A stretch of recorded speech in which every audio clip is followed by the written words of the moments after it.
We now arrive at the final section of the English 12 Provincial exam, and the second of two essays.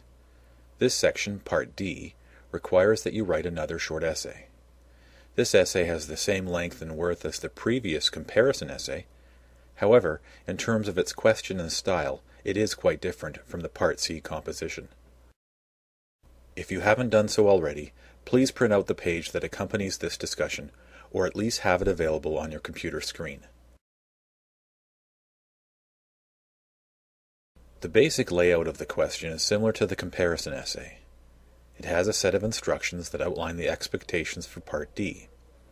As usual, it's very important to read this part carefully. We can see that it calls for a 3-paragraph essay of approximately 300 words.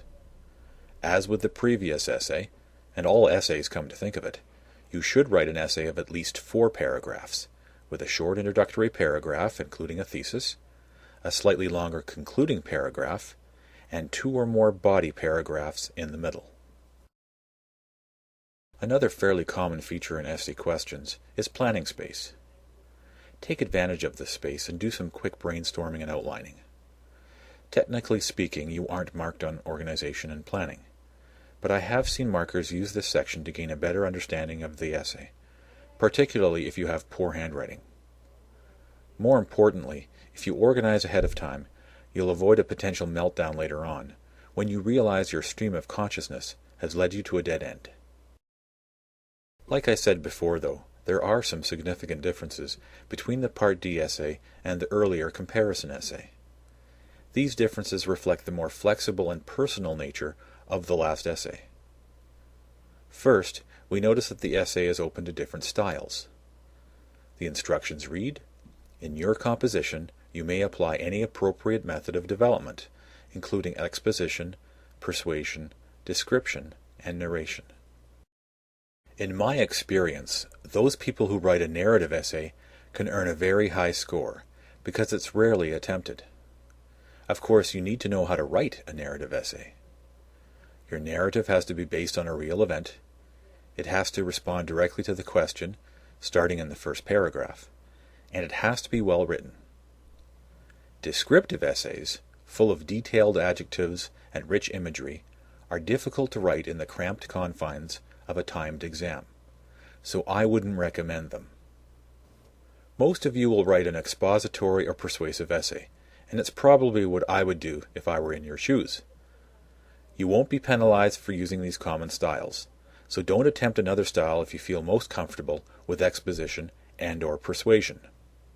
It's important to add that exam markers don't really care if you stick to one style or another. Any combination is fine. The key things are, as always, to be logical, to explain thoroughly, and to use effective words and sentences. The specific instructions indicate more differences. You are asked to consider all possibilities, which means personal experiences, interests that reflect your personal perspective, and the knowledge you've gained through reading. Given this personal approach, you are allowed to use I or my.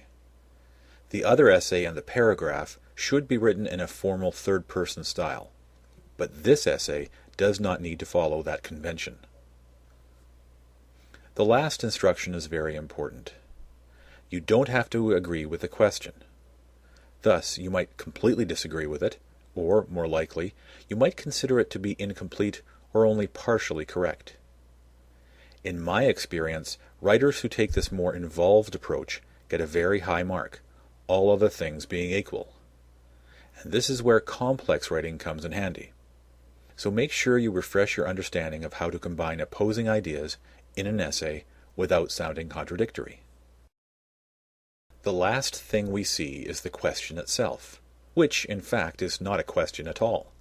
It's an affirmative sentence. It says something is true.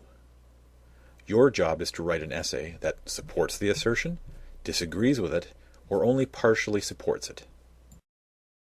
A few things come to mind. First, I would include some form of the statement in the introductory paragraph, even if you're writing a narrative essay. This is the best way to avoid drifting away from the topic, and therefore to avoid significant penalties. Second, The nature of this sentence makes it easy to write some sort of persuasive essay, so most students will indeed write a persuasive essay. This is neither good nor bad in itself, but just a logical outcome of the need to respond to an assertion. Finally, most exam statements seem reasonable, and this one is no exception. If, however, you seek a more complex approach, you'll have to be creative in your response. Ask yourself, is there a way to disagree or minimize this assertion? Is there a way to argue that the statement isn't wrong, but rather incomplete? Or that, in this case, it is too even-handed? Given these points, how would you respond to this topic statement? Please let us know in the Module 4 discussion group. You can offer an outline, a thesis sentence, or your own questions. In particular, how would you create a complex response? We look forward to hearing from you.